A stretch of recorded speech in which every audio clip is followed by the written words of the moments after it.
The Amazing Venom! Oh, and Spider-Man 2 in Maximum Carnage! Also starring Venom. Every Spider-Man and Venom fan should know of this game.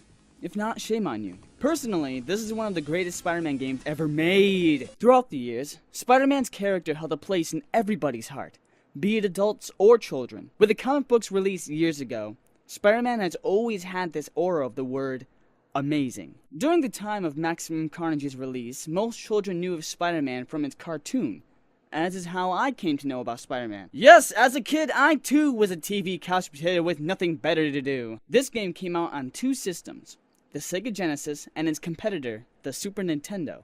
I myself played it for the Genesis. Maximum Carnage is an arcade-style beat-em-up side-scroller, which in its days were identical to the game's Final Fight and Streets of Rage. So it was easy to claim that the controls were almost identical, even the moves as well. Maximum Carnage is one of the first video games to be directly based off a comic book story, rather than simply using the comic characters in a non-canon video game. Maximum Carnage was spawned from a comic book with the same exact name. The game kept the comic book's atmosphere, what with its use of colors and backgrounds, along with the random text that appears when attacking an enemy or the cutscenes, which was taken from the comic book directly.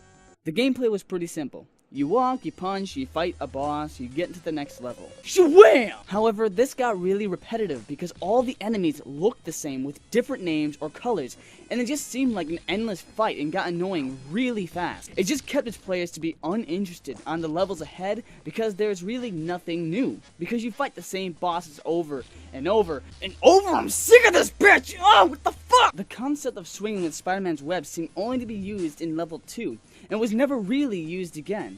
I don't really remember using Spider-Man's web shield as well because it just seemed useless with the enemies coming from both sides. But the webs were Spider-Man's signature move, so why wasn't this used more often? Sure, you can tie enemies up, but even that was rendered useless because they would break free in a matter of seconds. The only real useful thing with the web was the double smash, when you have two enemies standing at the opposite sides of each other, and you could instantly kill them upon doing so. But BAM! Doing this with a boss without touching them rewards you with a free life, but this move was rarely used because trying to do it was just dangerous, and wasn't an optimal solution to defeating your enemies. So the rhetorical solution to defeating everyone was punching, constantly pressing the same button. Seems easy enough. No, shit, fuck. This game is way too hard. Way too fucking hard. Enemies will come in both directions and start wailing on you.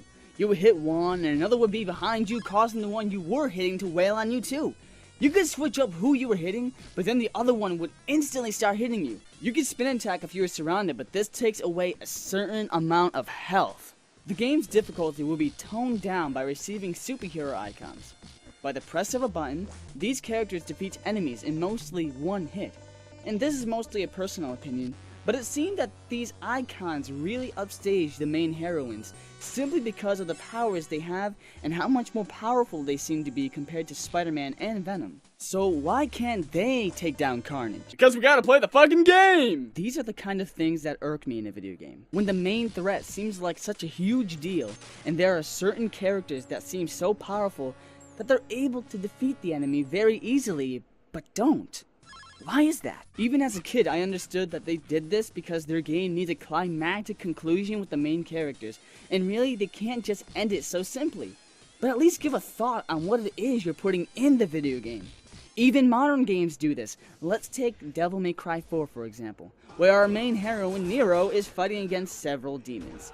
Seems like he's having a difficult time. But as soon as Dante shows up, everything seems like it's not even a threat anymore. And that's where my point is brought up. Dante made the threat not seem like a threat, and easily made the game fucking uninteresting. A big controversy with this game is which of the two systems this game came out in had the better music. Obviously, most players chose the Super Nintendo because the sound was better than the Genesis. The Genesis's music sounded too 16-bit, while the Super Nintendo allowed you to hear the instruments a little more clearly. As a huge nut over video game music, what is my choice between the two? As surprising as it may be, I myself have chosen the Sega Genesis. Statistically speaking, the Super Nintendo was the superior in the name of graphics and sound, so it's no doubt the music sounded better on the Nintendo. but what sounds made the game feel better. While playing any video game, ask yourself, do you honestly care what music has to do with a video game? Do you honestly look at what the music develops towards the game's atmosphere and how it connects with the player? Super Nintendo and Sega Genesis were competitors at the start of their releases. Sega Genesis claimed their games to be much more mature than Super Nintendo, which in all reality is exactly what they did with Maximum Carnage. The music they had made the game feel darker. As hard it is to believe, this game's theme was based off fear and anarchy. Music is important to bring this point to fruition. For example, I chose one song from this game in which is a personal favorite of mine called Heated Battle, which plays every time you fight a boss. The Super Nintendo, while having its superior sound card, gave the music a hard rock feeling and simply left it at that. As awesome as it sounds, the emotion it gives its players can never amount to how the Sega Genesis did it. The Sega Genesis, while having a lower sound card, really kept the music balanced with its gameplay. It wasn't too hard rock and in a way felt more ominous and evil, which in all made the game feel even more scary, and made the bosses feel like a threat, even how the song starts. The Super Nintendo starts off with low-sounding drums and a distortion of sound.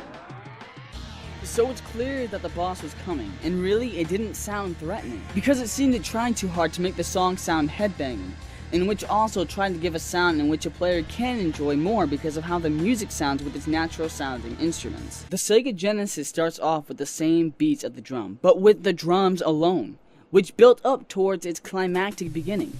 The way it started was steady, and instantly surprised its players with its sudden change of pace from a simple steady beat to a dramatic change in the boss's appearance. So really it told you to prepare yourself. Because during this time, the way most games signified a boss's appearance was through sound effects or freezing of a game.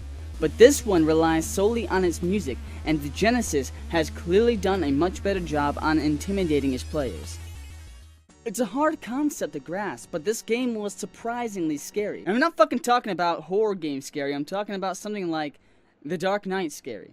This game's atmosphere was very dark because as a kid, I wondered, what if I lived in a city like that where evil ruled and chaos was the only law? You see, it was pretty fucking scary, so it was clear that this game wasn't geared more towards kids because of how surprisingly violent it was. And it was pretty fucking violent. If you were left there from watching the cartoon to seeing this. Mom, people are dying!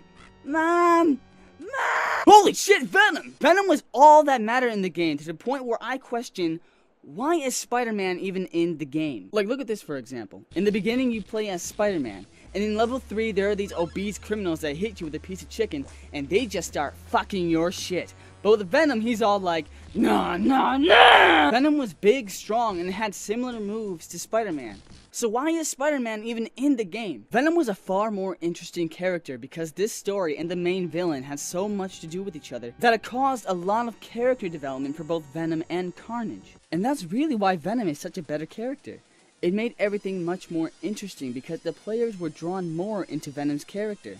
After getting past level 4, you have a choice to choose between the two characters. And seeing as most people will want to play as someone new, they're gonna choose Venom. Even during Venom's appearance, he had a much more interesting persona than Spider-Man ever did in the game. Because Spider-Man always stuck to his cliche heroic attitude with a bit of cockiness and sarcasm. In a way, Venom relates to the main villain and is the story. He is the reason for Carnage's existence, and Carnage is basically Venom. Playing as Venom is the answer to actually getting more out of the story than out of Spider-Man. Right after Venom's appearance, every time there was a cutscene, Spider-Man was always just there. Venom gives detail of what Carnage is and how to stop him. Spider-Man just stands there and gives side inputs. Venom gets taken by Carnage. You have a choice again to choose between the two. You're gonna choose fucking Venom! It shows the levels you would be playing if you chose Spider-Man, which can be swiftly skipped by choosing Venom. So while we're sitting here seeing the hatred between both of them stir, we see, meanwhile in Manhattan. I mean seriously, why is Spider-Man even in the fucking game? Spider-Man served little to no purpose in the story, and him just being there was just unnecessary. The game could have been done with Venom as the only playable main character. I understand that Spider-Man is the main character in the Spider-Man series, but seriously, What does Spider-Man have to do with Carnage other than defeating him to save everyone? What does Venom have to do with Carnage other than defeating him? Everything! The story would have held a lot more interest if it primarily focused on these two characters alone. Venom was a stronger character and seemed more reliable to defeating Carnage than Spider-Man did, and overall him just being a playable character was fucking stupid! I'm not saying Spider-Man is a horrible character, but if the developers put more thought into this story, they would have realized this factor, in which it could have been easily fixed by adding an event where Carnage inflicts mental pain to Spider-Man by threatening something that is dear to him, or simply adding another enemy that Spider-Man has more of a relation to, like Dr. Octopus or Alistar Smythe. But you know what? Forget what I'm saying. Just go and play Maximum Carnage and see for yourself. It's still a great game and deserves everyone's attention. Just don't expect to plow through the whole game your very first try.